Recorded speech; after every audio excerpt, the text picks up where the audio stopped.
রাঙ্গুনিয়া উপজেলার লালানগর ৬-৭-৮ নম্বর word BNP Jubodal ছাত্রদল স্বেচ্ছাসেবক দলের উদ্যোগে ইফতার ও দোয়া মাহফিল অনুষ্ঠিত।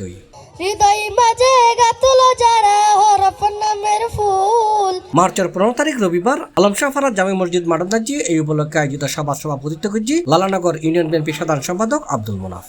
এতে প্রধান অতিথি আছেন ইউনিয়ন বিএনপির ভারপ্রাপ্ত সভাপতি ইঞ্জিনিয়ার ফরিদ আহমদ তালুকদার। লালানগর ইউনিয়ন যুবদলের সদস্য সচিব ইলিয়াস কাঞ্চনের সঞ্চালনায় বিশেষ অতিথি আছেন লালানগর ইউনিয়ন পরিষদের সাবেক চেয়ারম্যান মোহাম্মদ জাহাঙ্গীর আলম তালুকদার, ইউনিয়ন বিএনপির সহসভাপতি হারুনুর রশিদ, ইউনিয়ন যুবদলের আহ্বায়ক মোহাম্মদ হোসেন সুমন, বিএনপি নেতা মোহাম্মদ জসিমউদ্দিন জামাদার, আব্দুল সফুর, আবুল কালাম, আব্দুল করিম, মোহাম্মদ রমজু, শফির আলম বাসা, উপজেলা স্বেচ্ছাসেবক দলের যুগ্ম আহ্বায়ক রবিউল হাসান, ইউনিয়ন যুবদলের যুগ্ম আহ্বায়ক মোহাম্মদ ইয়াকুব, মোহাম্মদ রাসেল, মোহাম্মদ শহীদুল্লাহ, শাহাবুদ্দিন, ইউনিয়ন তাজিদুল্লাহ সভাপতি আব্দুল আজিজ, সহসভাপতি আবুল কালাম সহ আরো অনেকে। অতীতে আওয়ামী সরকারের যুগে আমরা সেই সুযোগ সুবিধা আমরা পাইনি।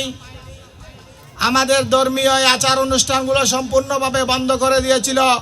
বাংলাদেশের মধ্যে যে অবস্থা করেছেন, মানুষকে শোষণ করেছেন, ব্যাংক খেয়েছেন, দেশের অর্থনীতি লুট করেছেন এবং আমাদের নেত্রী আমাদের প্রাণ ঘর থেকে এক কাপড়ে বের করেছেন। এটা খুব দুঃখজনক কথা, এটা আপনারা সবাই দেখেছেন।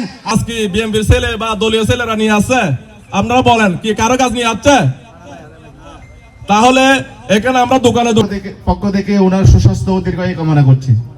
প্রিয় সংগ্রামী নেতৃবৃন্দ, কারণ ২০২৪ সালের আগেও কল্পনাই ছিল না বিএনপির এত বড় একটা অনুষ্ঠান এরকম একটা মাঠে করা সম্ভব ছিল।